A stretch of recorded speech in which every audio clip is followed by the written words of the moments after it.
Donc bonjour à tous, merci d'être présents à cette série de conférences qu'on a voulu axer sur mathématiques et écologie dans le cadre de Mathématiques de la planète Terre, une opération en fait au départ international qu'on a voulu faire vivre localement au CIRM.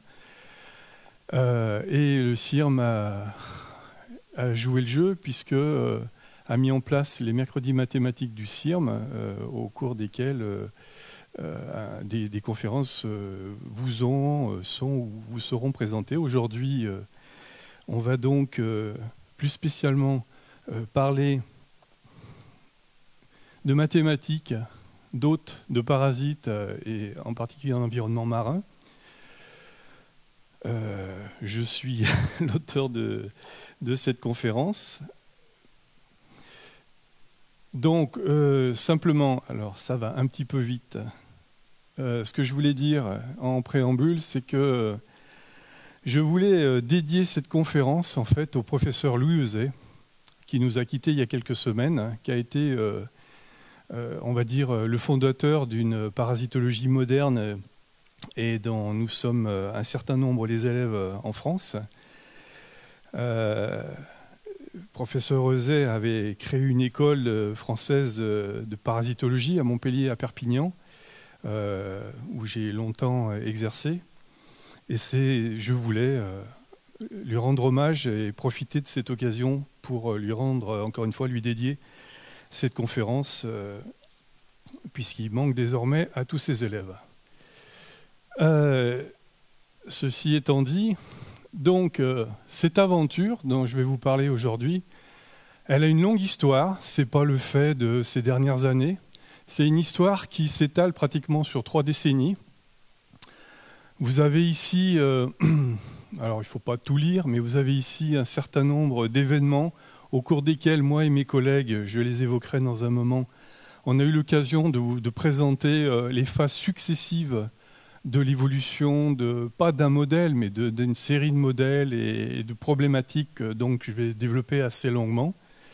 Ça a continué sur, je vous dis, depuis les années 80 jusqu'à récemment, aussi bien dans un cadre national qu'international, avec un nombre non négligeable de publications publiées aussi bien dans des revues de biologie, de mathématiques et d'informatique, qui ont permis de faire connaître les travaux que je vais vous présenter aujourd'hui. Ces travaux, en fait, ils ont été permis par un certain nombre de programmes scientifiques que vous voyez défiler ici depuis les années 80, touchant à des aspects extrêmement divers et variés de la biologie, des mathématiques, puis ensuite de l'informatique. Donc j'insiste pas là-dessus, mais simplement pour dire que cette histoire, vous en avez ici la trace écrite.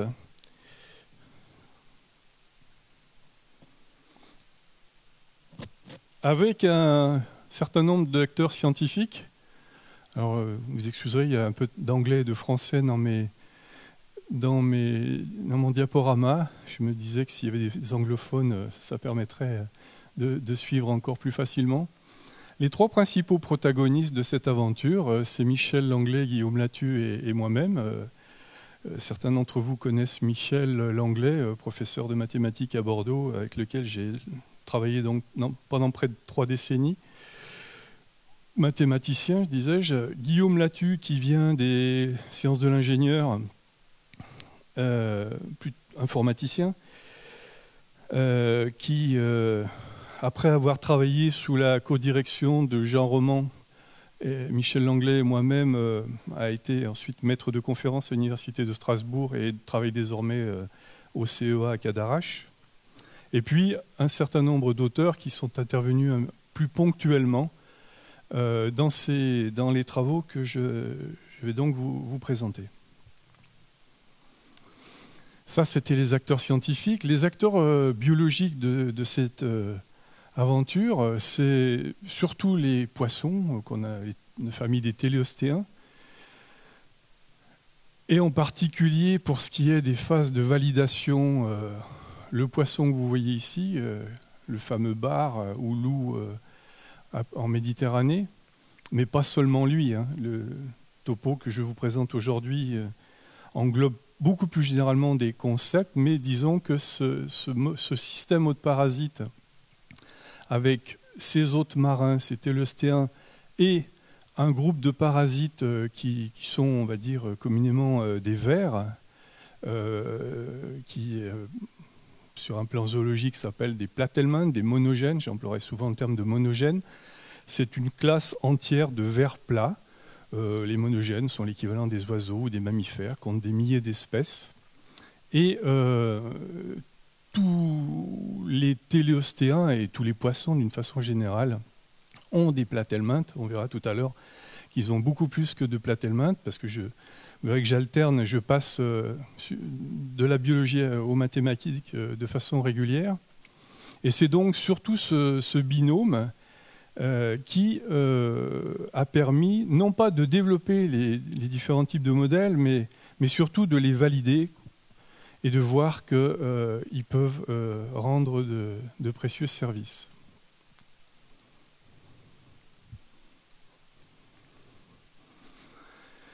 Alors, ce travail, en fait, il est parti, bien sûr, de la biologie, parce que vous l'avez compris, je fais de la biologie et des maths, je suis le biomatheux de l'équipe, mais au départ, je suis surtout ce que j'appelle un biologiste mathématisé, dans le sens où il y a beaucoup de biologie, mais heureusement, pour pouvoir faire ce que je vais vous présenter, il faut quand même avoir un minimum de background dans la discipline mathématique pour pouvoir faire ces développements. Mais le point de départ de tout cela, c'est à la fois un travail, si vous voulez, dans le contexte des pêches, de l'aquaculture, dans un contexte expérimental, à une époque pas si lointaine, et en particulier à Montpellier, nous avions de très grosses installations type station marine, animalerie aquatique.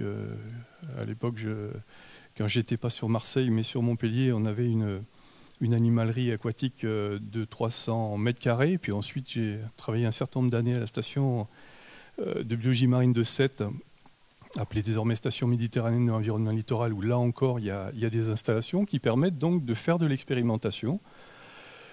Le deuxième contexte qui est favorable et qui permet de comprendre les processus que je vais vous décrire, c'est le contexte de l'élevage, à savoir avec les raceway ou les cages, en sachant que la notion de mésocosme, tout ça, c'est une notion très à la mode, mais les mésocosmes, pour les parasitologues, ils existent depuis près de 40 ans.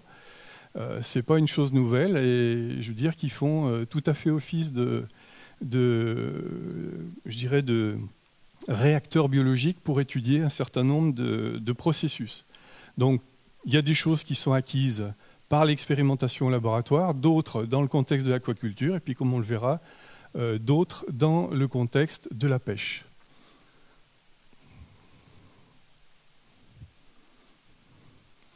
C'est ce qui est illustré sur cette figure, c'est-à-dire que un certain nombre, quand vous étudiez toutes les caractéristiques d'un système biologique, il faut aller sur le terrain, il faut aller en mer. Et tout ce travail, comme je le disais, il a beaucoup été question de situations expérimentales ou de PME, mais ça a démarré, je dirais, en Méditerranée sur des chalutiers, parce que au tout début de cette aventure, dans les années 80, l'aquaculture en particulier se développait. C'était le tout début de l'aquaculture. Bon, la pêche suivait son cours. Et quand j'ai commencé, ou quand le professeur Rezet, que j'évoquais tout à l'heure, quand je suis arrivé dans son laboratoire, la question qui m'était posée à l'époque, c'était surtout, j'étais entouré de taxinomistes, de parasitologues, c'était, on a besoin de connaître les aspects dynamiques de population, donc c'était un dynamicien de population qui arrivait, et l'aquaculture se développant et des problèmes de pathologie se posant, de pathologie parasitaire, la question était, vous allez identifier les processus et nous dire comment ça se passe, qu'est-ce qui se passe dans les élevages, pourquoi il y en a qui meurent, etc. Donc, le tout début de l'histoire s'est surtout passé en milieu naturel, je répète, à bord des chalutiers pour récolter des organismes, mettre en culture, j'allais dire, avec beaucoup de guillemets, les parasites en circuit fermé. Enfin, aller-retour, je répète, permanent entre l'expérimental, l'aquaculture et la pêche. Et puis, le deuxième contexte, je l'ai déjà dit, mais je l'évoque, c'est que l'appréhension des mécanismes dans un contexte intensif, système intensif, c'est-à-dire la production de poissons en quelque sorte, eh bien, au cours de toutes les phases des larvaires, reproduction des poissons, vous pouvez effectivement faire des suivis de ce qui se passe en matière de parasitisme. Donc c'est dans ce cadre-là que tous ces travaux ont été faits, et on arrive à certains aspects mathématiques, mais on en aura un petit peu plus détaillés tout à l'heure, pour dire que par rapport au contexte de l'écologie classique, quand vous étudiez les systèmes hôtes parasites, il y a une particularité très forte de ces systèmes hôtes parasites, qu'il s'agisse des poissons et de l'hormonogène ou n'importe quel autre système hôtes parasites, c'est qu'en écologie traditionnelle, vous avez un espace et la quantité de l'espace et les ressources, d'une façon générale, sont limitées. En écologie, on appelle ça la capacité limite, la capacité biotique plutôt d'un milieu, c'est-à-dire que ça soit dans un bois, une savane, il y a un espace donné, il y a une place, il y a des ressources, et à partir d'un certain moment, les organismes sont limités par ces ressources. Vous avez bien compris que dans le monde du parasitisme, il y a déjà une première caractéristique fondamentalement différente, c'est que l'espace, il est fragmenté déjà. Chaque hôte, chaque individu hôte constitue une partie de cet espace à une dimension. La deuxième caractéristique, et c'est ce qui est évoqué sur cette diapositive, c'est que la capacité, ce qu'on appelle la capacité biotique d'un hôte pour un parasite, est une fonction de l'âge. Qu'est-ce que ça veut dire et qu'on peut représenter par ce type de fonction? Alors, je vais me servir du pointeur. C'est que pour un âge donné, vous avez des organismes qui... prenez un poisson, mais n'importe quel organisme vivant, vous avez des poissons de 10 cm, de 20 cm, de 60 cm, vous en avez vu sur une diapositive un très gros poisson. Il est évident que non seulement tous ces organismes, tous ces individus représentent des espaces fragmentés, mais en plus, il ne se passe pas la même chose selon que vous avez 10 ou 40 cm. Donc ça veut dire que... je répète, la capacité biotique est une fonction de l'âge, de par ce fait. Ensuite, le fait ici, je vais en même temps traduire, vous avez ici la notion de seuil létal variable, ça veut dire que dès qu'on va s'intéresser à des problèmes de pathologie, non seulement la taille de l'organisme va influer sur le seuil létal, il ne va pas falloir le même nombre de parasites selon que vous avez 1 an ou 6 ou 7 ans pour un poisson. Et quant à la fonction de survie d'un hôte ayant un P-parasite, elle ressemble à ça. Ça veut dire en substance que quand vous avez peu de parasites, votre probabilité de survie est assez élevée, proche de 1, voire égale à 1, et qu'au fur et à mesure que le nombre de parasites croît, forcément votre fonction de survie diminue. Avec une notion sur laquelle on reviendra, qui est la notion de seuil critique, c'est-à-dire, c'est, je dirais, la quantité de parasites à partir desquels votre survie décroît considérablement. Mais il faut bien concevoir que cette probabilité de survie de l'hôte est effectivement une fonction de l'intensité parasitaire, grosso modo c'est un terme de la parasitologie pour qualifier le P en question, mais vous avez bien compris que selon les organismes auxquels vous allez vous intéresser dans une population, cette fonction de survie va pouvoir changer dès lors que vous vous intéressez par exemple à une population naturelle. Mais ça, c'est absolument fondamental en ce qui concerne les hôtes, et vous allez voir que ça va avoir des conséquences considérables par la suite. Je parle maintenant du parasite pour vous dire que des parasites, il en existe de toutes sortes, des avec des cycles directs comme c'est le cas ici, des avec des cycles extrêmement complexes. Nous sommes essentiellement intéressés à des parasites dont le cycle était direct et dit holoxène dans notre jargon, c'est-à-dire grosso modo le parasite que vous voyez ici vit dans ce cas précis sur les branchies, enfin vous pouvez en avoir sur le, pas celui-là, pas cette espèce-là, pas les diplectanums dont il est question, mais vous avez des tas de parasites qui vivent dans ou sur les hôtes. Dans le cas des modèles que je vous présente aujourd'hui, il s'agit de parasites vivants, plus spécialement sur les branchies et de ce fait qu'on appelle des ectoparasites, soit parasites externes. Donc le stade parasite, il est là, fixé. Ces parasites, selon des modalités extrêmement complexes, pondent des œufs qui, eux, partent dans le milieu naturel, desquels sort une larve, qu'on appelle, encore une fois, avec un nom un petit peu bizarre, Encomyracidium, qui est libre et qui est nageante et à la recherche de l'eau. C'est-à-dire qu'il n'y a aucun hasard dans la rencontre. On verra encore des détails sur cet aspect des choses. Il y a ce qu'on appelle dans ce type de modèle biologique un recrutement actif.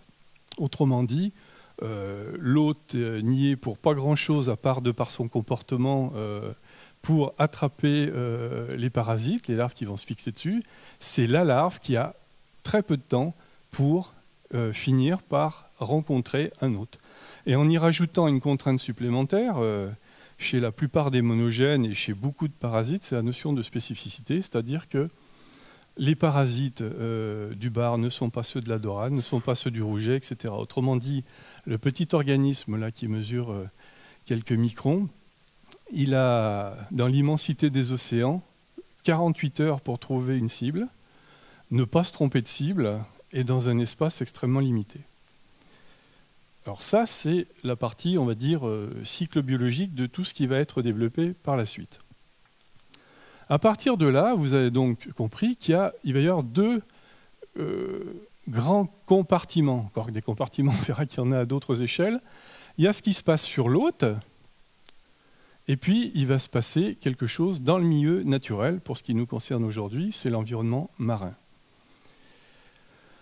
La première chose que vous allez avoir à gérer, et on va y passer pas mal de temps tout à l'heure, c'est le recrutement des larves sur les hôtes. Parce que vous avez bien compris que du recrutement va dépendre la dynamique ou la démographie qui va s'en suivre. La deuxième phase qui est importante à gérer, toujours dans la perspective de modéliser mathématiquement tout ça, on est bien d'accord, on va y venir, c'est une fois que sur un hôte, une population d'hôtes, ou des populations d'hôtes, c'est de gérer le vieillissement de la population parasitaire. On va voir comment on va s'y prendre. La troisième phase, c'est la ponte des œufs par les parasites après fertilisation. Alors, qu'est-ce que ça veut dire ça? Vous avez bien compris que les parasites, comme je viens de vous le dire, pondaient des œufs, que ces œufs allaient partir dans l'eau. Mais il y a une particularité que j'ai découverte lors de tous ces travaux, c'est que, contrairement à mes prédécesseurs, j'ai pu montrer que la fécondation croisée chez ces organismes était obligatoire. C'est-à-dire qu'il faut au moins 2 individus et à un stade donné pour engendrer une descendance, et on verra tout à l'heure qu'en termes dynamiques, ça a d'énormes conséquences. Donc, les œufs ne sont pondus que par les parasites adultes, et là aussi, vous verrez que distinguer les parasites adultes de ceux qui ne le sont pas, ça a des conséquences importantes. Et deuxièmement, et il y a encore des subtilités supplémentaires, il faut qu'ils se rencontrent au bon endroit pour engendrer une descendance, et on verra les conséquences que ça peut avoir. Ensuite, vous sortez donc de l'hôte, là, si je puis dire, imaginez-vous dans le milieu marin, mais ce que je raconte ici pour d'autres parasites peut l'être dans les écosystèmes terrestres, hein. Enfin, à part qu'il n'y a pas de monogènes, pas trop de monogènes dans les écosystèmes terrestres, surtout des parasites aquatiques. C'est bien sûr le vieillissement de la population d'œufs. C'est ensuite l'éclosion des œufs qui vont donner des larves nageantes, et le vieillissement de la population de larves, et lesquelles larves seront recrutées selon des modalités qu'on va voir. Donc, je fais un retour en arrière sur le parasite. Là, il ne s'agit pas du tout de modèle de dynamique de population, mais à une époque, pour pouvoir structurer une population parasitaire, ça veut dire que vous devez savoir beaucoup de choses sur le parasite en question. Et c'est ce que je disais au début, toutes ces expériences faites au laboratoire, dans le contexte, dans des animaleries, m'a permis, en l'occurrence, de modéliser jusqu'à la croissance des parasites. Voilà ici, pour les 2 monogènes parasites du bar, les modèles de croissance au cours du temps, ici, vous voyez, du temps, en l'occurrence 90 jours, c'est-à-dire que sur 3 mois, ces parasites se développent de telle manière, ici vous avez la longueur en micromètres. Vous pouvez constater 2 choses, c'est que ces parasites sont très petits, c'est pour ça qu'il y a aussi peu de monde qui y travaille, 1500 microns, vous voyez que ce sont des organismes de moins d'1 millimètre. Donc quand vous en avez des dizaines, des centaines ou des milliers, qu'il faut tous les identifier, vous pouvez passer plusieurs jours sur un même individu hôte. Donc la première chose, c'était de connaître ça. Et puis quelque chose de très important quand vous voulez faire de la dynamique de population. Alors nos collègues vertébristes, ceux qui travaillent sur les oiseaux ou les mammifères, ils savent bien ça. Si vous faites de la dynamique de population d'oiseaux, vous connaissez par le bagage, par exemple, les oiseaux qui ont 1 an, 2 ans, 3 ans. Nous, il fallait connaître ça pour les parasites, en sachant que c'est des vers pas trop informes, mais presque. Donc expérimentalement, j'ai pu déterminer des stades de croissance qui sont appelés ici post-larve, c'est-à-dire grosso modo c'est le stade après l'oncomyracidium une fois que c'est fixé. Des stades immatures, ou les plutôt jeunes, c'est précisément toute la catégorie des parasites qui ont le système génital en place, en sachant que, comme chez les escargots, ces organismes sont hermaphrodites, mâles et femelles, simultanément. Mais ce que j'ai pu démontrer à une époque, c'est qu'il fallait, je vous le répète, une fécondation croisée obligatoire. Donc, comme les escargots, tout seuls, vous n'êtes pas les femelles, mais vous ne produisez pas de descendance. Eux, c'est pareil. Donc, durant toute cette phase qui dure 20 et quelques jours, vous pouvez avoir plein de parasites, mais qui ne se reproduisent pas. Et après, il y a le stade adulte où, je ne rentre pas dans les détails de la sexualité de ces organismes, mais une fois qu'ils se sont accouplés, ils stockent les spermatozoïdes pendant toute leur vie du congénère et ils peuvent produire des œufs quasiment toute leur vie. Alors ça, c'était des éléments concernant ces parasites parce que vous allez voir que tout ça a des implications quand vous voulez modéliser tout ce bazar. Donc, ici, je vais parler du développement et de la biologie du parasite fixé. On est toujours sur l'hôte. Et ce que je vous disais, une de nos principales préoccupations, c'était de prendre en compte la structuration en âge de la population parasitaire, chose qui n'avait jamais été faite et qui depuis d'ailleurs n'a toujours pas été fait à nouveau. Et structuration en âge avec, comme je vous l'ai dit il y a un instant, le fait qu'un parasite fixé n'engendre une descendance que s'il est adulte. Sur la droite ici, on ne va pas rentrer dans le détail, mais ça veut dire que quand vous voulez connaître la structure d'une population parasitaire à chaque instant, en sachant que les modèles qu'on a développés sont essentiellement pour les mathématiciens des modèles en temps discret, avec un delta t qui est le pas de temps sur lequel le phénomène le plus court qui se passe dans tous ces processus biologiques, ce delta t, en l'occurrence dans tous ces modèles, vous pouvez le changer selon les parasites, mais dans le cas présent des monogènes du bar, c'est 2 jours, c'est-à-dire le temps durant lequel une larve Onchomyracidium vit. Tout le reste peut être calé là-dessus. Et à partir de là, tout le principe de la modélisation va consister à essayer d'établir et surtout de chercher sur chaque hôte. Alors on verra, je ne vais pas trop rentrer dans les détails, mais le nombre de parasites sur un hôte dont I sont supérieurs à K delta T. C'est-à-dire, pourquoi ça? Parce que si vous voulez vraiment étudier finement la dynamique de votre population parasitaire, et notamment en termes de reproduction, vous allez devoir gérer toutes les phases durant lesquelles la population est jeune, mais ne va pas engendrer de descendance. Et quand vous passez d'un temps t à un temps delta t à un t plus delta t dans un modèle comme celui-là, eh ben vous gérez évidemment les parasites qui meurent, ceux qui survivent, et tout en sachant qu'à chaque instant, on sait ou on peut savoir quels sont ceux qui sont d'âge inférieur à k-1 delta t, ceux qui sont d'âge supérieur à k-1 delta t, ceux qui sont recrutés, et ainsi de suite. Donc, on va dire, sur le poisson, sur l'hôte, c'est à ça qu'il faut s'atteler, d'une part.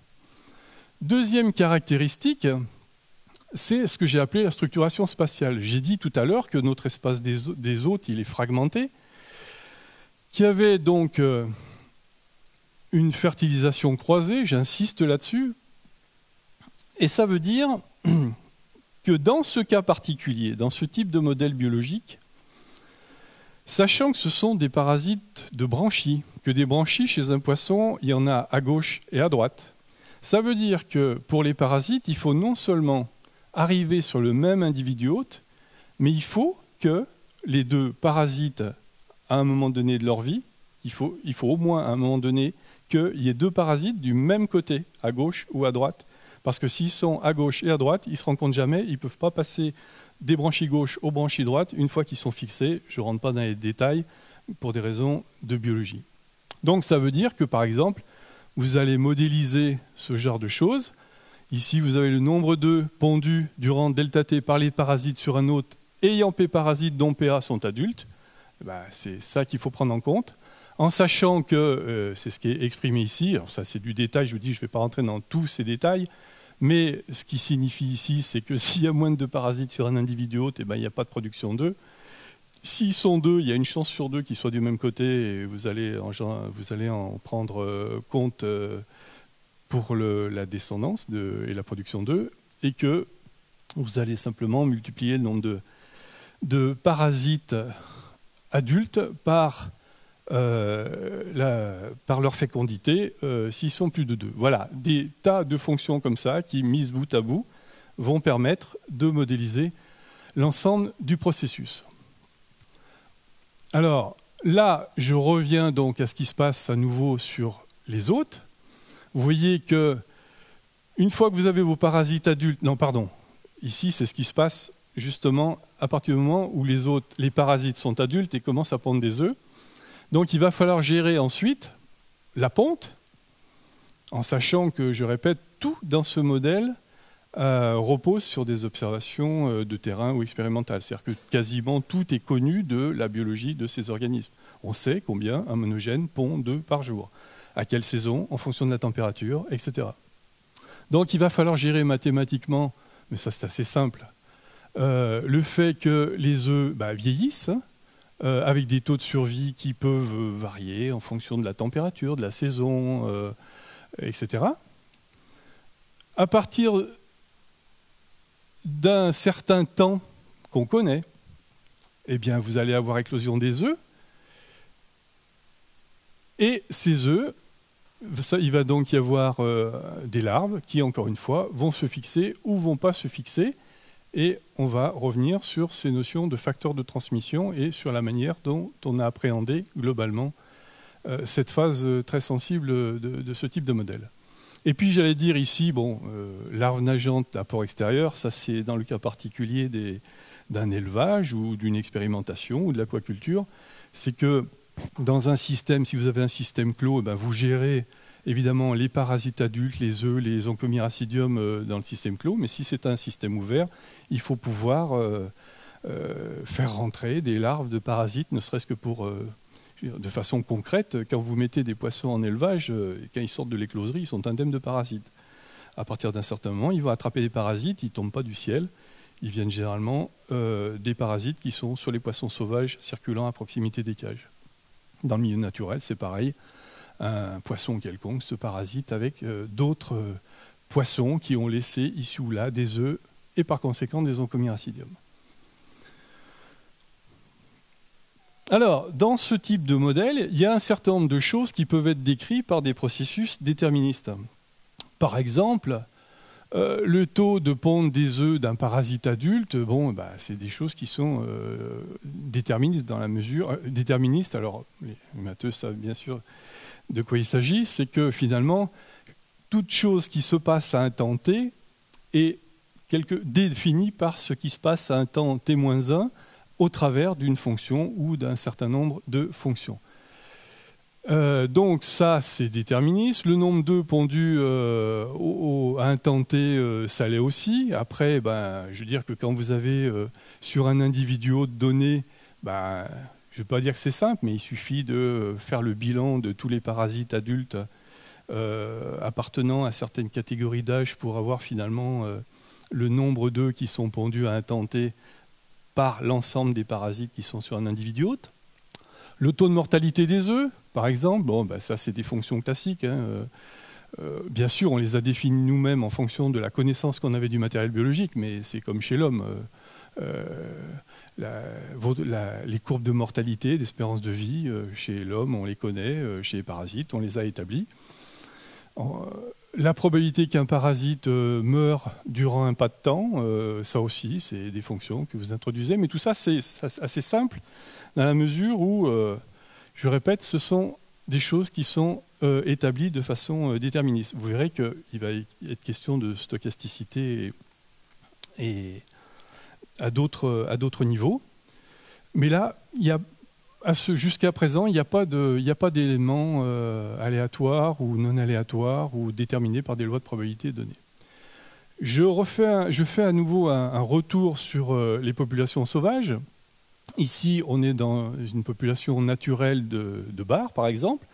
Et vous avez ici, là, à un instant donné, pour une population donnée, la fréquence de distribution des hôtes ayant un nombre donné de parasites. Ça, c'est une situation réelle, hein, ce n'est pas du tout de la simulation, ce n'est pas le modèle.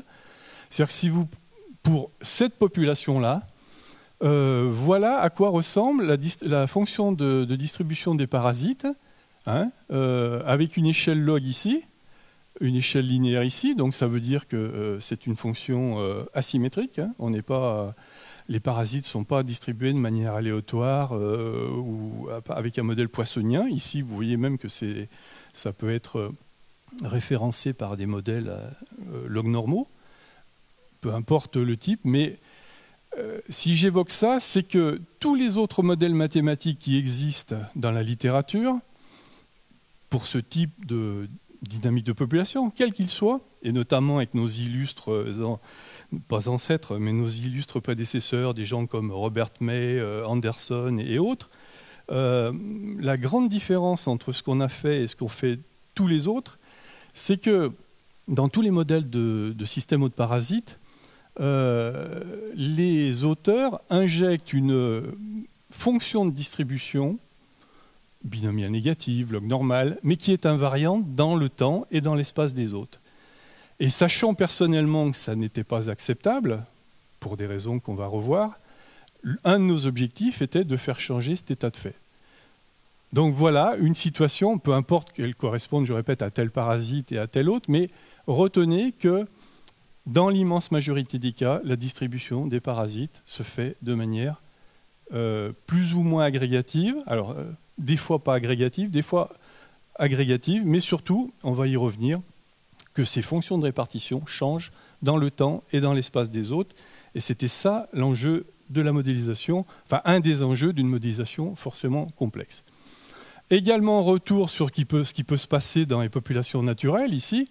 Si maintenant la fonction d'avant, vous n'analysez pas globalement ce qui se passe sur la répartition des parasites dans l'espace des hôtes dans une population, mais que vous regardez sur chaque hôte, chaque petit carré, chaque petit point, c'est un poisson d'une population donnée. Ici, ce graphe, ça représente une sous-population de bars immatures. Ça, une population de bars matures avec des mâles et des femelles. Et que vous mettez ici en ordonnée le nombre de parasites adultes en fonction du nombre de parasites jeunes, hein, que j'ai évoqué tout à l'heure, ben vous obtenez ce genre de figure. Alors, qu'est-ce que ça veut dire? C'est très simple. Ben, vous voyez que dans une population naturelle, il y a pas mal, je veux dire, il n'y a pas de modèle à définir là-dessus, mais que ce n'est pas linéaire, hein, forcément, c'est loin d'être linéaire. Vous avez des poissons qui ont des adultes et pas d'immatures, des poissons qui ont des immatures et pas d'adultes, en sachant qu'ici, juste pour la précision, ça c'est le nombre de parasites avec une échelle log, parce que vous avez compris également qu'avec une échelle linéaire, on ne ferait pas rentrer tous les points dans le cadre, surtout ici, avec des effectifs de l'ordre de 1000 parasites. Mais le fait est, ce qu'il faut retenir, c'est que dans une population naturelle, vous avez finalement un recrutement quasi continu, enfin, pour ce type d'organisme. Ça ne veut pas dire que vous avez un parasite qui arrive pour un qui meurt et qui disparaît, c'est plus complexe que ça, mais grosso modo, sur 12 mois de l'année, vous avez un recrutement permanent qui vous donne ce genre de figure. Mais, et c'est là où on retrouve l'asymétrie des distributions, c'est que vous avez toujours des individus, ceux qui sont là-haut, qui font qu'ils ne sont pas comme tout le monde. Alors déjà, personne n'est comme tout le monde, mais il y en a qui sont un peu moins semblables que les autres. Ça, c'est dans le milieu naturel. Si vous faites des expériences, et tout ça, c'est encore une fois des expériences de laboratoire, et que vous vous dites, mais les parasites ne se répartissent pas de la même manière, est-ce que vraiment je vais essayer de le démontrer expérimentalement? On verra que dans le contexte de l'aquaculture, c'est aussi démontré, c'est la phase suivante. Mais si vous faites une expérience qui consiste à prendre 10 poissons indemnes de parasites, ils sont là, les 10, ils sont indemnes de parasites, c'est assez facile. Soit vous prenez des poissons alevins, vous les mettez en circuit fermé et vous les élevez, et au moment où vous avez besoin d'eux pour l'expérience, vous les utilisez. Soit vous savez faire des traitements sur les poissons et vous les débarrassez de leurs parasites, mais un peu comme les souris, vous savez. Des fois, il y a des expériences qui se font sur les souris, où on infeste les souris avec des parasites. Soit on sait débarrasser les souris de leurs parasites, soit on prend des souris indemnes et on fait des expériences. Là, c'est pareil. L'expérience, par exemple, celle-là, elle consiste à... Il y en a un certain nombre qui ont été faits, qui ont donné à peu près à la fois jamais le même résultat, mais toujours la même tendance.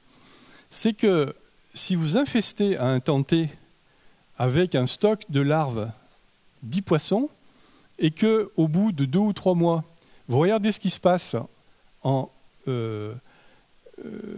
euthanasiant les 10 poissons et en comptant effectivement ce qu'ils ont, voilà ce que vous obtenez. Ici, vous avez l'effectif de parasites, 100, 200, 300 sur chacun de ces 10 poissons. Et ici, vous avez le pourcentage de cette somme ici. Autrement dit, vous voyez simplement, c'est ce que je voulais vous illustrer, c'est que même dans un bac de 50 litres, quand vous mettez 10 poissons ensemble et que vous les infestez, au bout de 2 ou 3 mois, vous en avez 2 qui ont plus de 60% des parasites initiales, en sachant que même si la population parasitaire s'est développée entre-temps. Peu importe, ce que je veux illustrer là, c'est ce mécanisme d'agrégation, ce mécanisme de surdispersion, qui va être un élément clé de la dynamique. Et c'est ça, jusqu'à présent, qu'on ne savait pas intégrer dans les modèles de dynamique. La même chose en situation d'élevage, c'est-à-dire, là encore une fois, c'est des expériences passées en élevage. Vous avez ici représenté alors, le log de la variance ici, en fonction du log de la moyenne, dans 2 élevages différents, vous avez ici les mois, c'est-à-dire ce sont des échantillons d'un nombre assez conséquent de poissons, par exemple. Ici, septembre, janvier, avril. Donc c'est un même bassin, si vous voulez, qui est suivi au cours du temps.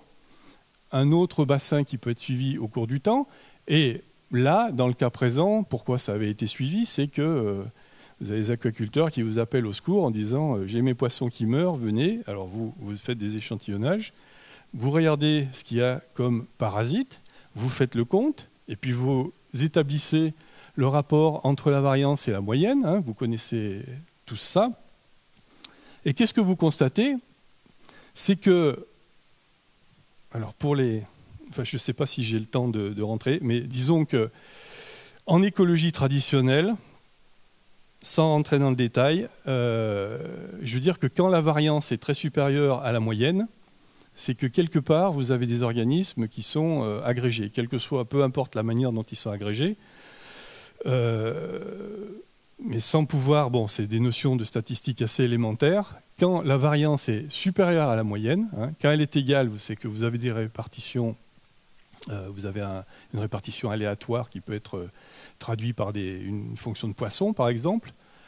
Le cas en dessous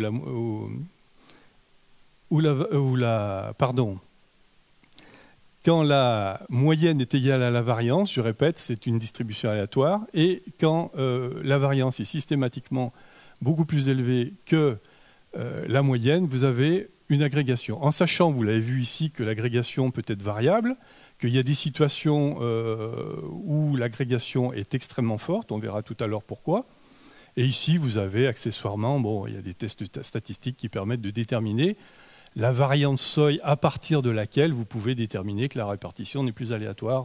Tout le monde connaît ça. Mais la leçon de tout ça, vous l'avez vu, population naturelle, élevage, expérimentation.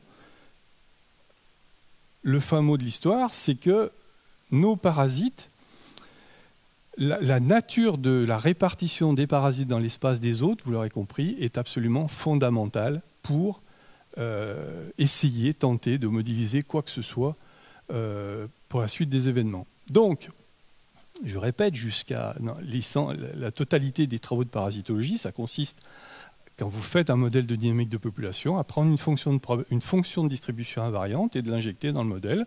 Et puis, vous avez toujours, si les parasites sont dès le départ distribués selon une binomiale négative, ils continuent de l'être. Et nous, on savait que ce n'était pas ça qui se passait. Ce qui se passait, c'était quelque chose comme ça, où alors, qu'est-ce que ça représente? Vous avez ici le nombre d'hôtes, prenons une population finie d'hôtes, ici le nombre de parasites, et ici le temps qui s'écoule. Donc vous partez d'un temps T0 ici, au départ, vous partez cas fictif. Hein. Mais la nature, c'est comme ça, à un moment donné. Quand vous avez des poissons immatures, ils ne sont pas parasités, ils deviennent. Personne n'est parasité au début. Et puis vous en avez un, puis deux, puis trois. Vous avez une certaine fonction de répartition de ces parasites. En élevage, c'est pareil. Mais ce qu'il nous fallait faire, ce qu'il nous fallait arriver à faire, c'était de faire changer cette fonction de distribution. Hein, vous avez bien compris. Ça, c'est le nombre, encore une fois. Peu importe la forme de la fonction de répartition. Mais l'objectif était, dès le départ, de pouvoir faire varier cette fonction de répartition parce que quand ils sont répartis de manière aléatoire, ils ne vont pas poser des problèmes de santé. Et puis, chez les poissons ou chez les autres qui ont beaucoup de parasites pour une raison donnée, X ou Y, c'est-à-dire ceux-là, hein, ceux qui sont à droite. Alors ici, c'est un cas de figure où il y a peu de parasites. Mais là aussi, je ne rentre pas dans le détail de la validation. Je donnerai des exemples tout à l'heure, mais pour l'instant, je ne rentre pas dans le détail de la validation. Ce qui était surtout important, c'était de pouvoir passer d'une fonction de répartition à une autre en faisant évoluer de manière dynamique le modèle. Alors, j'en viens à ce recrutement des larves parce qu'il est le cœur des réflexions qui ont été les nôtres pendant toutes ces années. Et je peux vous dire que ce n'est pas du jour au lendemain que vous trouvez les solutions à ceci. Ce recrutement que j'appelle différentiel des larves, c'est-à-dire que, alors de façon humoristique, je dirais, vous allez le comprendre, c'est de dire nous sommes très inégaux face à la maladie, nous sommes très inégaux face au parasitisme. Hein. Vous savez parfaitement que quand vous êtes en mauvaise santé et déjà malade, vous avez toutes les chances de vous attraper beaucoup d'autres choses. C'est la même chose pour eux. Et on va voir comment. Donc, ce recrutement différentiel des larves, puisque les poissons sont très inégaux face au parasitisme, on l'a vu, ça veut dire qu'il y a en anglais de overdispersion, la surdispersion, de l'agrégation, je le répète pour la énième fois, mais surtout qu'on a cette variation des fonctions de distribution dans le temps et dans l'espace. J'insiste, je me répète, mais c'était ça auquel il fallait arriver. Et ça, pour établir ça mathématiquement, on est parti d'une réalité biologique que je connaissais, qui était que la proportion de larves qui se fixe est dépendante du nombre d'hôtes. Ça, c'est encore très classique dans tous les modèles de dynamique de population. Quand vous augmentez le nombre d'hôtes, de 1 à n, eh bien, il est évident que la proportion de larves qui se fixe est fonction de ça. Tout simplement, si vous avez un aquarium, enfin pas un aquarium, si vous avez un étang ou une lagune ou le milieu marin avec un poisson et 10 000 larves, il ne va pas se passer la même chose que si vous avez 10 000 poissons et une larve. La larve elle a une probabilité plus élevée de trouver ces poissons. C'est d'autant plus vrai en situation de confinement, en élevage, en bassin. Donc, comme ça, on ne le connaît pas dans la nature. Vous ne la connaissez pas. La fonction qui traduit la proportion de larves qui se fixe en fonction du nombre de hôtes, tous les auteurs, Anderson, May, nous et tous les autres, je veux dire, on est tous partis sur ce type de fonction. Vous avez vu ici, encore une fois, je ne rentre pas, tout ça existe et publié, donc vous pouvez retrouver le détail de tout ça. Je passe très vite. Vous voyez ce type de fonction, bon, voilà, elle donne ça. Mais nous, on a gardé à chaque instant la liberté, non pas d'injecter une fonction prédéfinie, parce qu'il y a des choses qu'on connaît dans le modèle, hein, vous l'avez bien compris, comme la croissance des parasites, leur stade, l'âge. Puis il y a des choses qu'on ne connaît pas. Cette fonction-là, on ne la connaît pas. Donc on s'est donné la capacité de pouvoir la faire changer entre ce type de fonction, hein, qui était traditionnellement utilisée, et puis des fonctions à effet retard, où quand la densité des hôtes est faible, la proportion de larves qui se fixe ne croît pas aussi vite. Ça doit rappeler des choses à certains collègues. Donc, nous, on ne sait pas ça. Mais par contre, ce qu'on sait faire, c'est injecter des fonctions qui ne sont jamais les mêmes pour voir comment le modèle se comporte. La deuxième chose très importante dans ce type d'opération, alors je reviens en arrière, je montre, mais peu importe, je vous dis, la formulation mathématique un peu complexe, on ne va pas rentrer dans ce détail, mais la deuxième chose importante pour arriver à gérer du recrutement différentiel, c'est de dire, et ce n'est pas une vue de l'esprit, c'est aussi une réalité confortée par le terrain, que le nombre de larves qui sont recrutées par un hôte est dépendant du nombre de parasites qu'il avait déjà. C'est ce que je vous ai dit tout à l'heure. Et dans ce modèle-là, à quoi ça tient? C'est ce que je disais tout à l'heure sur le fait que quand vous êtes malade, vous attrapez tout ce qui passe. Je vous ai dit que ces larves avaient un recrutement actif, donc c'est elles qui vont chercher les hôtes, ce n'est pas les hôtes qui vont les chercher.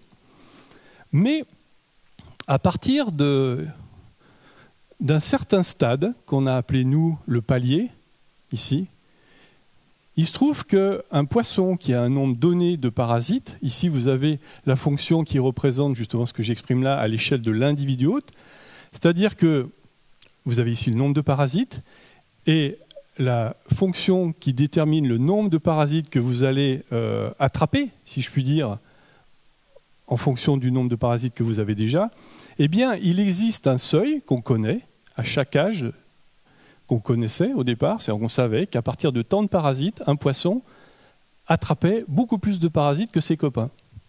C'est ce fameux palier, c'est-à-dire mathématiquement, ça se traduit par le fait que le recrutement va s'accélérer sur vous dès lors que le nombre de vos parasites va augmenter, jusqu'à un certain seuil évidemment.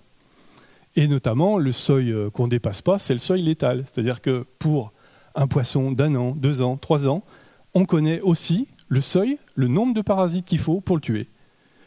Je peux vous donner un exemple sur un poisson d'1 an, mais je vais éviter de rentrer dans tout ce détail parce que sinon on est là demain.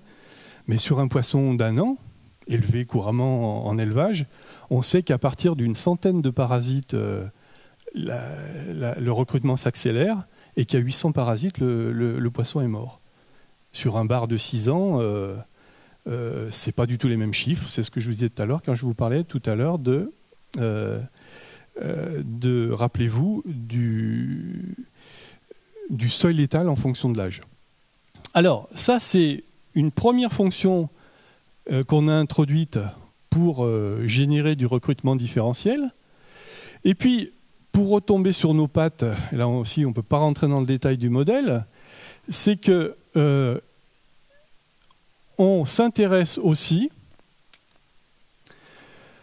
à la proportion, ici vous avez, si vous voulez, la proportion d'hôtes qui ont dépassé le fameux L palier, c'est-à-dire en substance, et là aussi, alors je m'explique, ça veut dire qu'ici, dans un cas de figure comme celui-là, ce point, il représente quoi? Ça veut dire que si vous avez 20% des hôtes qui ont dépassé le palier, dans une population de N, eh bien, ils vont recruter 80% des larves. D'accord? Avec la liberté, encore une fois, de pouvoir faire changer cette fonction. C'est-à-dire qu'on ne sait pas, nous, au départ, si c'est...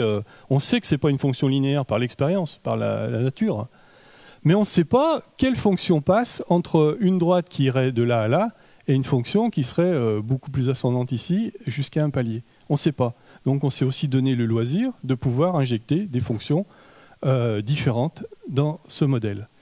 Mais le résultat des courses, c'est qu'en s'y prenant comme ça, vous avez une fonction de recrutement qui est une probabilité conditionnelle, et c'est là où on commence à parler de stochasticité, avec une fonction phi de JLT, qui est la probabilité qu'un hôte recrute J larve, sachant qu'il en avait déjà L parasites.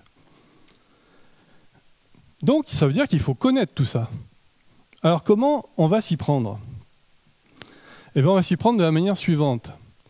Ici, représenter les larves fixées sur les hôtes ayant moins de paliers parasites et sur les hôtes ayant plus de paliers parasites. D'accord? On va donc effectuer selon, en sachant qu'à chaque pas de temps, on sait qui a quoi. On va partager les larves, d'une part sur les hôtes ayant moins de paliers parasites, c'est-à-dire c'est tous les poissons qui sont peu parasités. Et on sait que sur ces poissons-là, on a une redistribution, alors qui est signalée ici comme égalitaire, c'est-à-dire qu'on va redistribuer de manière poissonienne les larves, parce que quand vous avez peu de parasites, autant de chances que les copains de choper parmi N, la quantité de larves qui sera disponible, vous avez autant de chances que les copains d'en prendre un nombre donné. Par contre, si vous êtes dans la catégorie des poissons les plus parasités, eh bien, effectivement, sur eux, vous allez être plus chargé. C'est la traduction, encore une fois, du fait que quand les poissons ont beaucoup de parasites, ils vont servir, et c'est comme ça que ça se passe réellement, ce sont de véritables attracteurs. Ce sont des attracteurs biologiques qui vont capter tout sur eux.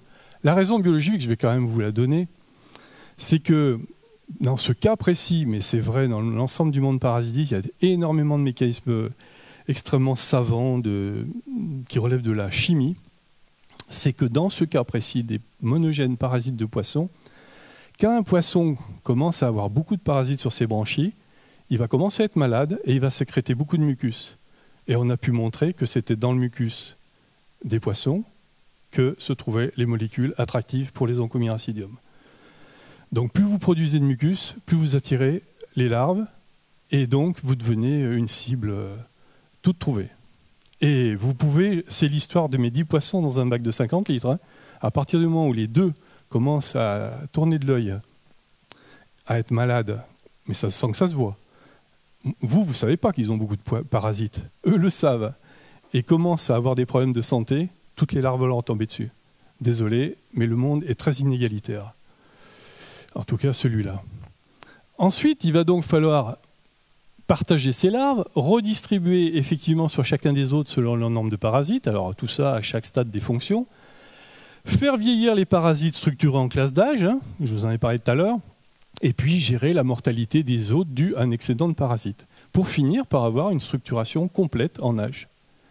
Alors je vous dis, vous ne tirez pas la couverture à nous, mais vous pouvez chercher les modèles mathématiques dans la littérature qui structurent les populations de parasites de cette manière-là.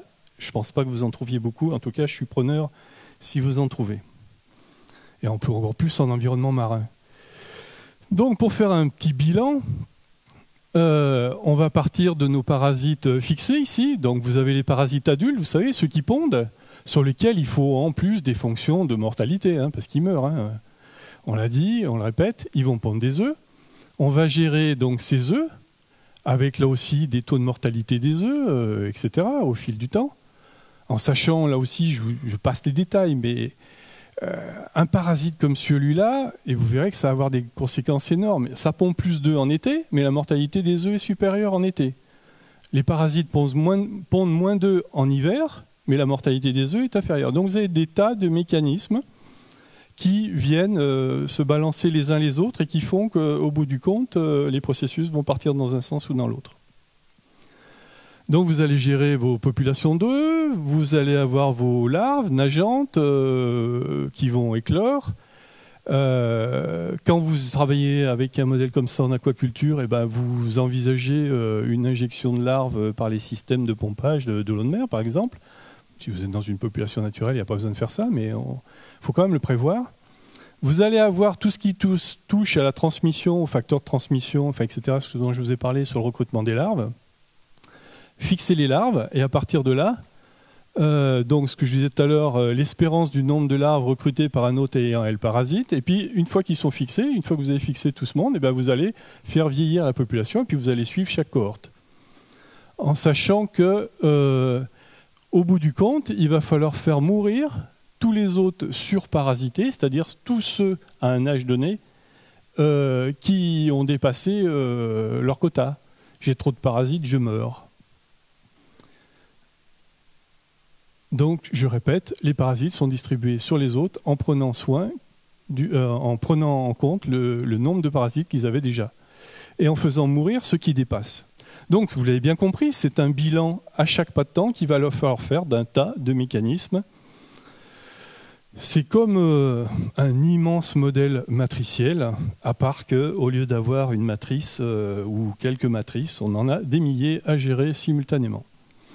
Alors, simplement, je vais passer vite là-dessus parce qu'il y a eu plusieurs catégories de modèles. Vous avez ici ce type d'approche vous permet de faire, comment dirais-je, une approche qualitative hein, en comparant des modèles plus déterministes et d'autres plus stochastiques. Il s'est trouvé qu'à un moment donné, notamment avec Guillaume, on s'est intéressé à ce que pouvaient donner des modèles plus individu-centrés par rapport aux simulateurs déterministes qu'on avait mis au point. Donc vous avez ici, en fonction des jours, hein, vous verrez souvent 365 jours, on s'est calé sur une année, parce qu'en termes de validation, pour nous, ça a un sens, notamment par rapport à l'élevage. On sait quand les poissons arrivent à un instant donné, et on sait ce qu'il faut obtenir au bout de 3 mois, 6 mois. On va avoir des exemples très concrets dans un moment. Non, peu de temps, j'espère. Mais ici, ce que je voulais illustrer, c'est le fait que alors, je commande cette figure. Vous avez ici le nombre d'hôtes en vert pour le modèle déterministe, le nombre d'hôtes pour un modèle individu centré en violet, ici, et puis le nombre de parasites en vert pour ce même modèle, et le nombre de parasites. Alors, il faut suivre ici, ça c'est l'évolution du nombre d'hôtes. Ici, vous voyez, le nombre d'hôtes baisse, parce que c'est une situation où les parasites, ils sont devenus tellement nombreux qu'ils commencent à engendrer des mortalités. Mais surtout, on va y revenir là-dessus. Ce que je veux simplement signifier, c'est que selon ce que vous rentrez dans un modèle, hein, selon le degré de stochasticité ou d'autres choses, vous pouvez avoir des comportements similaires et puis forcément des choses qui diffèrent.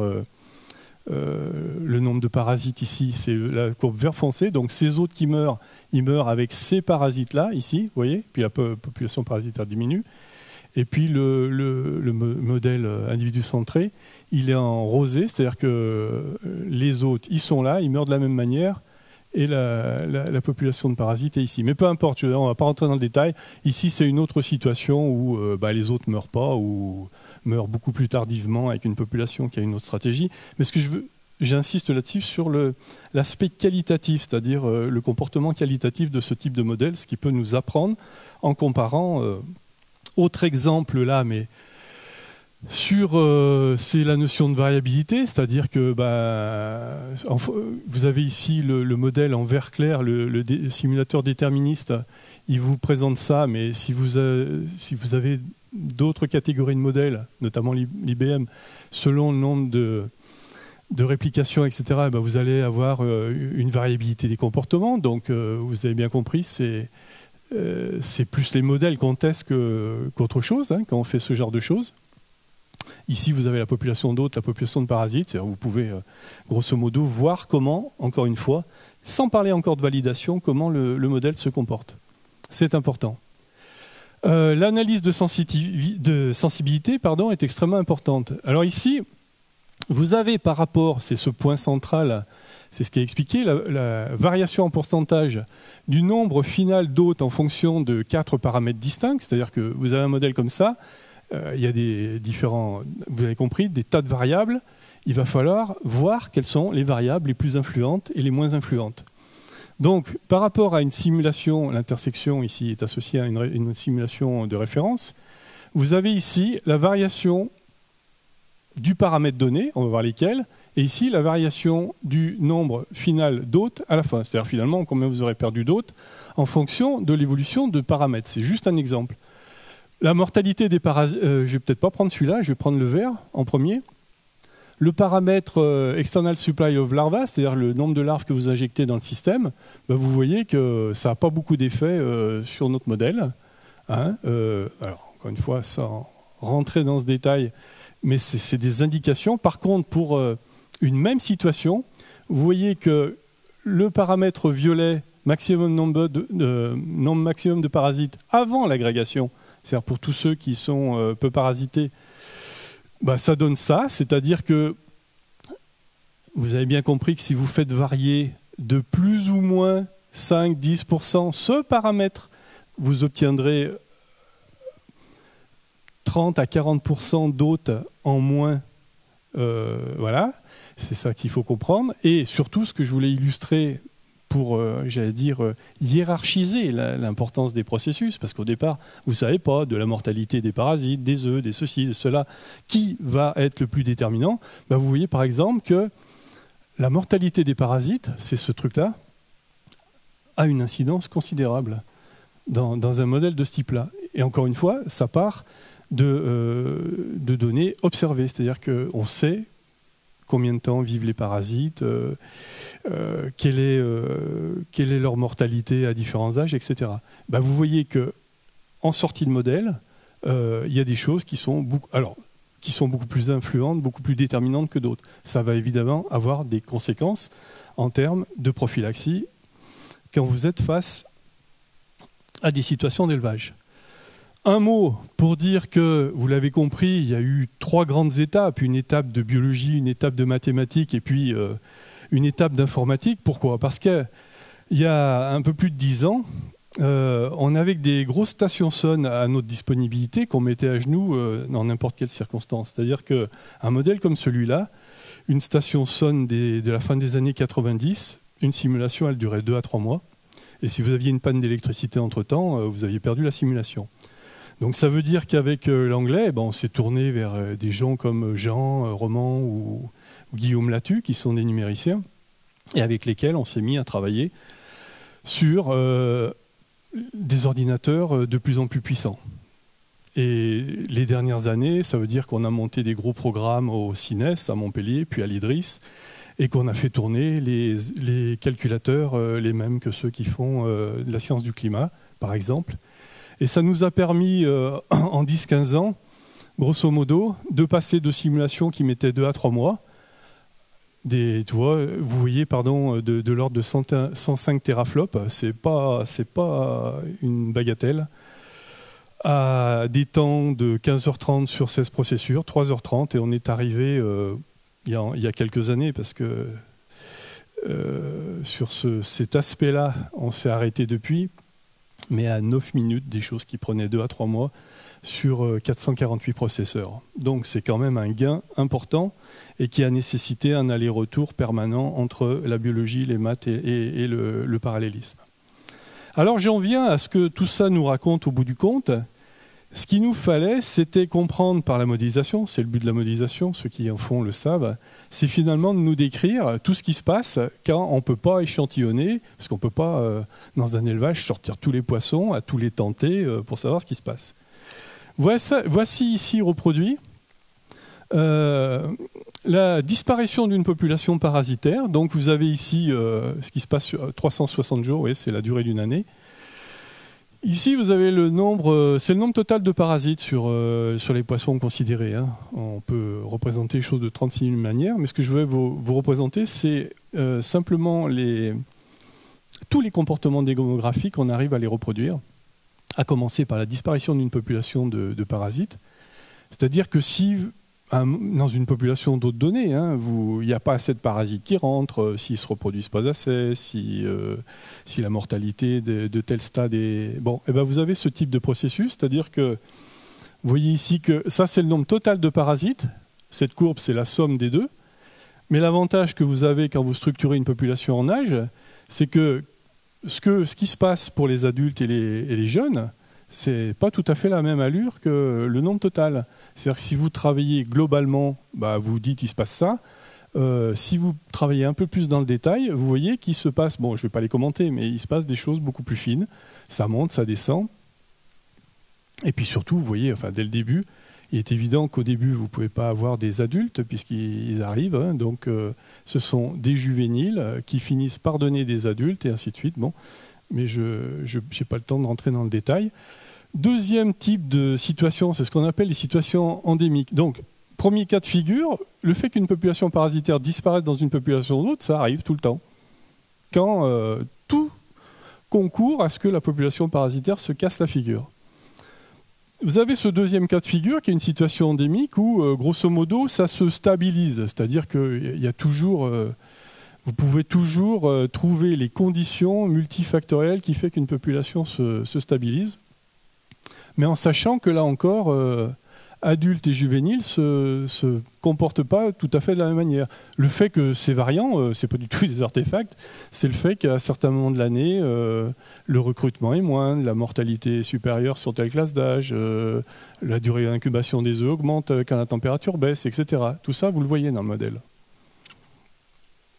Vous suivez à la trace tout ce qui se passe. Troisième cas de figure, c'est ce que j'appelle un accroissement modéré de la population parasitaire. C'est-à-dire que vous vous dites, oula, mais ça explose. Non, pas du tout. Pas du tout. Parce que ici, vous voyez, c'est le nombre total de parasites. 30 à 40 000. OK ? Sur une population, dans ce cas de figure, de 5 000 hôtes. 30 000 parasites sur 5 000 hôtes, faites le compte, ça ne fait pas beaucoup de parasites par hôte. Ça fait 6. S'ils sont distribués de manière aléatoire.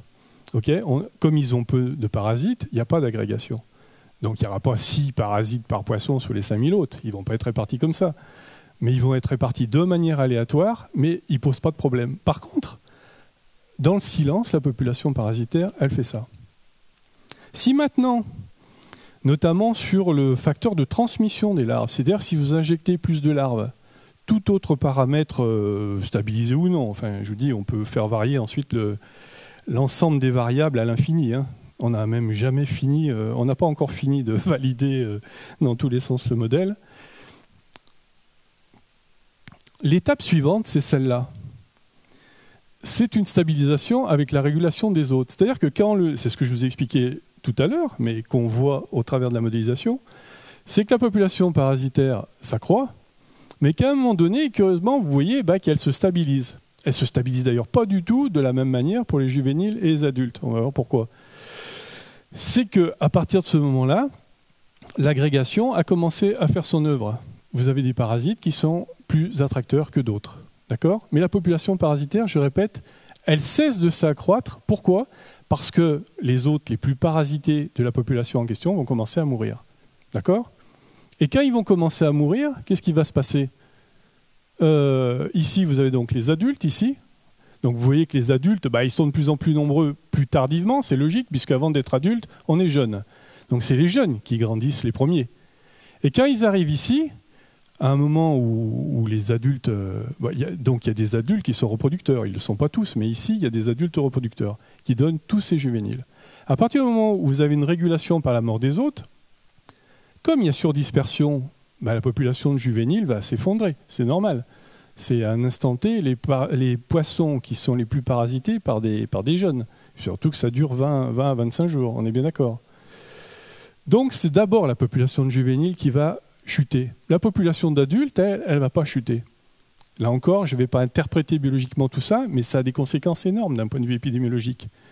Parce que si vous avez un effondrement de la population juvénile, mais que vous avez toujours autant d'adultes croissants ou stables pour produire des œufs, il se passe la phase suivante, c'est-à-dire une situation épizootique, où votre population parasitaire, elle a cru considérablement.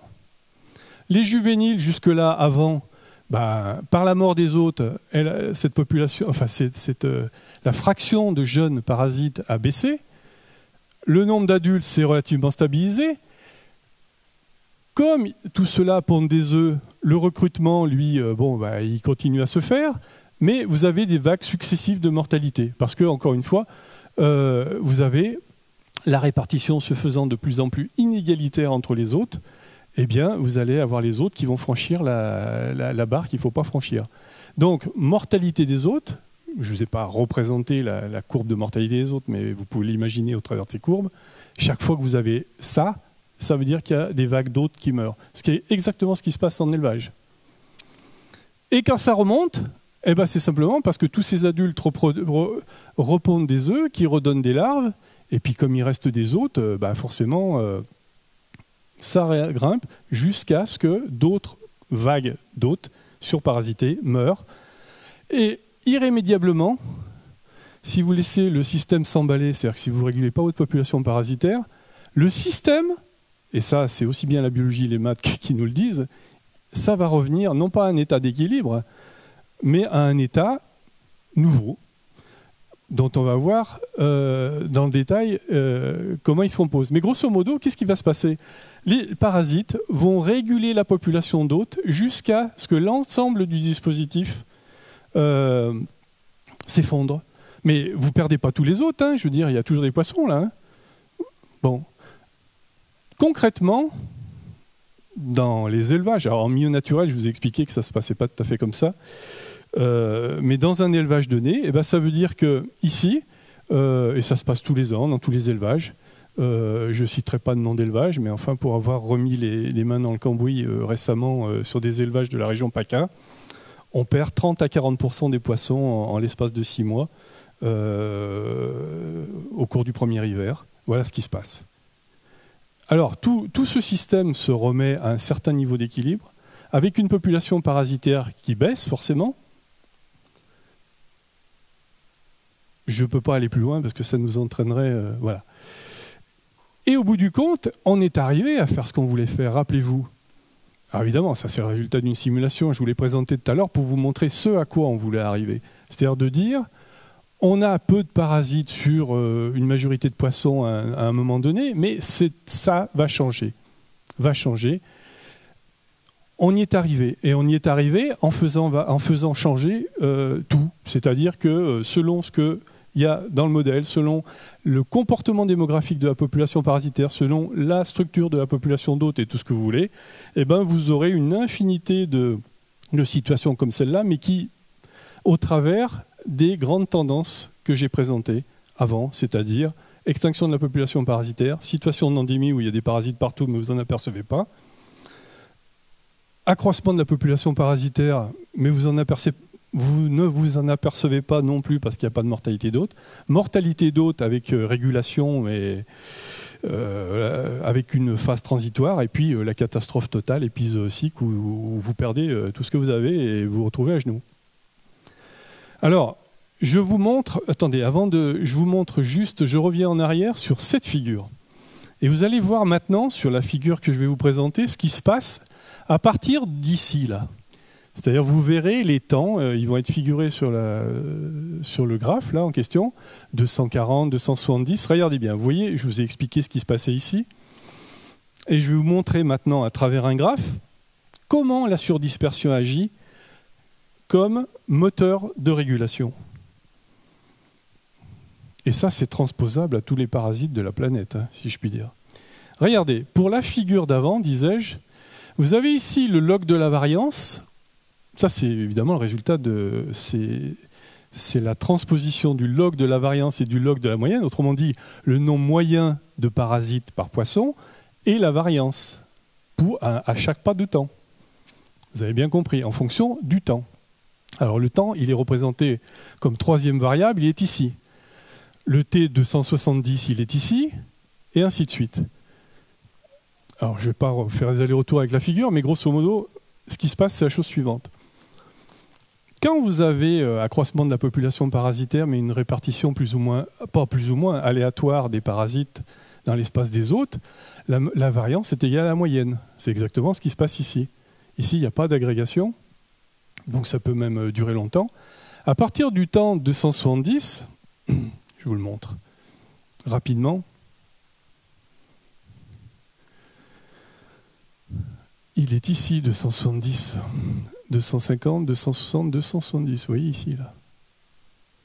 Donc jusqu'ici, là, grosso modo, moyenne est égale variance. À partir, disais-je, de 270,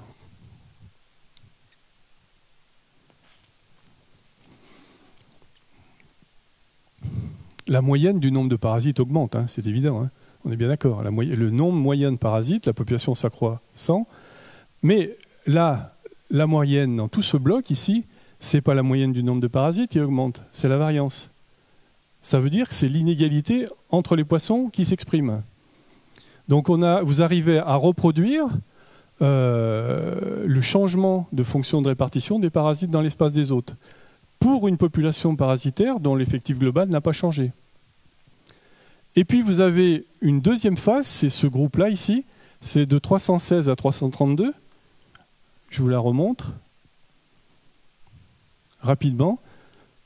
C'est après, ici, c'est cette phase-là, ok. C'est-à-dire quand la population s'effondre, aussi bien celle d'hôtes que de parasites.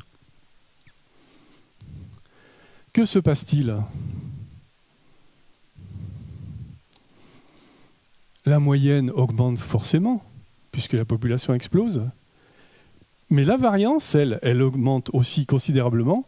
Mais vous voyez que ces oscillations, elles sont liées à quoi ? Eh bien, elles sont liées au fait que moyenne et variance vont successivement s'accroître puis diminuer par le fait qu'en même temps, vous avez la population parasitaire qui augmente en effectif, la mortalité des autres qui la ramène à un état différent, avec moins de parasites et une variance qui forcément diminue puisque vous avez éliminé ceux qui sont surparasités. Et donc vous avez des oscillations, et là vous ne le voyez pas, mais après 332, et c'est l'état pseudo-stable auquel tout l'édifice revient, vous revenez ici. C'est-à-dire que forcément vous êtes arrivé à avoir beaucoup moins de parasites, beaucoup plus également, avec beaucoup de guillemets, répartis, mais en tout cas sûrement pas comme avant. Et pour l'anecdote, ce que je peux vous dire, c'est que dans les élevages, d'une façon traditionnelle, eh bien, les problèmes repartent peu de temps après. Pourquoi ? Parce que quand vous avez plus de poissons ou que vous avez perdu 40 ou 50% des poissons dans une cage, qu'est-ce que vous faites ? Vous faites des tris et vous mettez les poissons de la cage A avec les poissons de la cage B. Et pour peu que les poissons de la cage A et les poissons de la cage B, ils sont là, 3 mois après, vous avez à nouveau perdu 60% des poissons. Donc ça fait 30 ans qu'on explique, mais pas toujours avec beaucoup de succès, parce que c'est quand même pas facilement compréhensible tout ça. Alors, je suis un peu long peut-être, mais bon, j'en fais pas souvent des conférences, alors... Là, ce que je vous ai raconté, c'est l'histoire de celui-là, et seulement celui-là. Et pour ne parler que du bar, il y a tous ces parasites. Alors ça, c'était à l'intention des lycéens. Mais je peux vous dire que si vous amusez à modéliser, à faire de la biologie, à faire de l'algorithmique et des modèles, pour tout ce petit monde... Alors ici, vous avez des copépodes, ici c'est des copépodes, vous avez des protozoaires, vous avez des digènes, des trématodes, ce sont aussi des vers de l'intestin. Vous avez des vers dans l'intestin, des vers dans la rate, dans le foie, dans le machin, des protozoaires, des champignons, bon, j'en passe des meilleurs, ok. Je veux dire qu'un animal comme le bar, et nous tous, nous sommes des zoos ambulants. C'est ce qui a fait dire dans le résumé les entomologistes peuvent nous dire que le nombre d'espèces est maximal chez les insectes de la canopée amazonienne. Je leur réponds non. C'est nous qui avons le maximum d'espèces sur la planète Terre. Parce que chaque individu de la planète Terre, il a tout ça et encore plus. Donc il y a quelques siècles de travail devant nous, tant au niveau de la parasitologie, de la biologie que des mathématiques, vous l'aurez compris. Tous ne posent pas des problèmes de santé. On ne peut pas rentrer dans le détail de tout ça. Les monogènes, vous l'aurez compris, eux, ils en posent. Juste, je fais une petite digression sur un autre groupe de parasites. Alors ça concerne, j'ai pensé aux Marseillais, là, ils aiment bien la bouillabaisse, les rougets. Ça concerne plus l'élevage, mais les rougets de roche et de vase. Il y a quelques années, j'avais travaillé avec 2 collègues, dont mon cher ami Bartoli, qui a été parasitologue ici, avant moi, au COM, au Centre d'Océnologie de Marseille. On avait travaillé dans différentes populations, en Corse, dans le Languedoc, etc., sur tous ces trématodes parasites du tube digestif des rougets. Alors, les auteurs, c'est Le Pommelet, Bartoli et moi-même.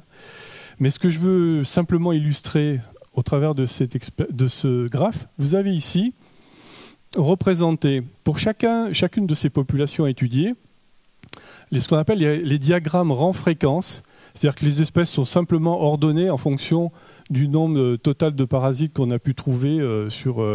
alors, rouget de roche, c'est à gauche. Rouget de vase, c'est ici. D'accord ? Mais simplement, ce que je voulais vous dire, c'est que vous voyez que ces courbes, elles n'ont pas tout à fait la même allure, hein, ok, que dans certains étangs, il y a même disparition de beaucoup de parasites. Bon, peu importe le détail. Ce que je veux simplement dire, c'est que ça concerne la réserve de Scandola. Et c'est pas compliqué de voir que c'est là qu'il y a le plus de parasites et notamment la plus grande biodiversité.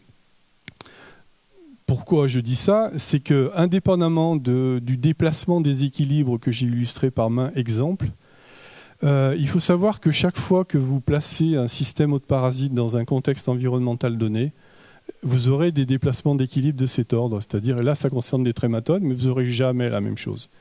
Mais par contre, la leçon de l'histoire, je peux vous le dire, c'est que les parasites adorent tout ce qui est production animale. C'est connu en agriculture depuis longtemps.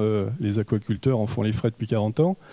Mais c'est aussi vrai dans un milieu pollué où la structure des communautés parasitaires, où la dynamique de population n'est pas la même. Et c'est aussi vrai, les parasites adorent les réserves. Ça, on le savait depuis longtemps dans les parcs nationaux avec les vertébrés terrestres. Mais je veux dire que c'est aussi vrai en milieu marin. Je finirai en vous parlant de ça. C'est-à-dire que moi, je fais partie des gens qui... Ça fait trop longtemps que je travaille à l'interface entre toutes ces disciplines. Vous avez bien compris que c'était une sacrée expérience interdisciplinaire tout au long de ma carrière. C'est que, in fine, je suis persuadé, et pour les raisons que je vais présenter maintenant, vous savez tous, notamment les océanographes qui sont ici, vous avez ici représenté les captures mondiales et la production aquacole en millions de tonnes au cours depuis les années 50. Hein. La Chine, c'est en bleu, et puis le reste du monde, c'est tout ça. Bon, enfin, vous savez qu'on pêche de plus en plus, etc.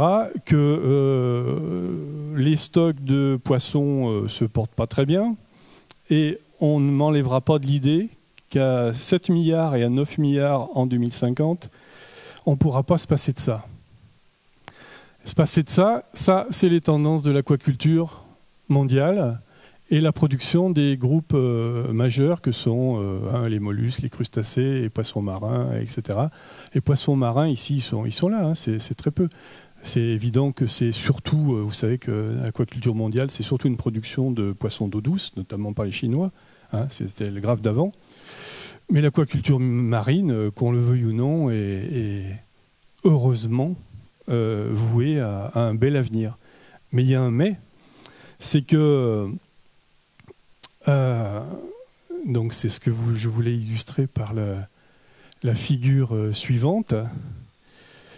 Pour moi, l'avenir, il passe aussi par ça. Il passe évidemment par la bonne gestion des stocks, mais à mon avis, pour un certain nombre d'espèces, c'est déjà trop tard.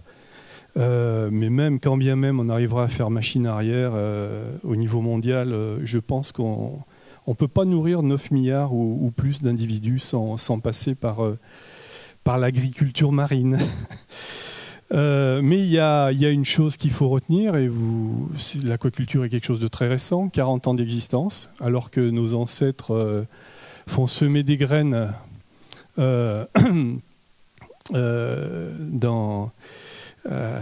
l'ancienne Babylone et en Perse, l'ancienne Perse, on sait cultiver les céréales depuis des millénaires.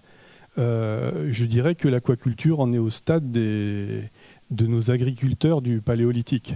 Alors, ce n'est pas une insulte à l'intention des aquaculteurs, mais ça veut dire qu'il va tout falloir revoir de fond en comble sur les méthodes de production, sur les impacts des élevages, sur la prophylaxie, parce qu'il s'est trouvé, j'ai eu l'occasion de travailler près de 15 ans avec l'industrie pharmaceutique sur la chimiothérapie et donc non pas la prophylaxie. La prophylaxie, c'est tout ce que j'ai présenté aujourd'hui.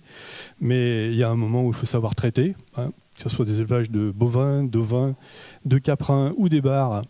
Il y a un moment où il faut savoir traiter, mais bien traiter avec les bonnes molécules. Donc je veux dire, c'est l'ensemble de tout ça, si vous voulez, qu'il va falloir revoir de fond en comble. Je peux vous dire que, au cours, encore une fois, de ma carrière, je me suis heurté de l'inertie et des immobilismes incroyables, que ce soit de la part du monde politique qui n'a pas toujours conscience de l'intérêt à financer ce type de recherche, pas seulement celle-là, mais tout ce qui tourne autour. L'industrie, pareil, les PME, et je veux dire qu'à un moment, il va falloir lever la tête du guidon pour prendre véritablement la mesure des problèmes qui se posent, parce qu'on ne peut pas perdre des dizaines, voire des centaines de milliers d'euros dans chaque élevage de France et de Navarre, parce que on a des problèmes de mortalité et on ne peut pas non plus, comme on l'a vu récemment dans des émissions télévisées, balancer n'importe quoi dans l'environnement sous prétexte qu'il faut traiter des poissons. Donc c'est tout ça qu'il faut revoir de fond en comble et je pense, vous l'aurez compris, enfin, j'aurais au moins essayé de vous le montrer, que tout ce travail véritablement interdisciplinaire, il sert à quelque chose. Je finirai sur une caricature qu'a fait de nous le célèbre dessinateur Pessin, qui nous a beaucoup amusé le jour où l'INRIA lui a demandé de nous représenter. Et à la question sa mort, ma réponse est oui, à condition de se poser les bonnes questions, d'apporter les bonnes réponses et les bonnes idées, et surtout, croyez-moi, de vous associer avec les bonnes personnes. Je vous remercie.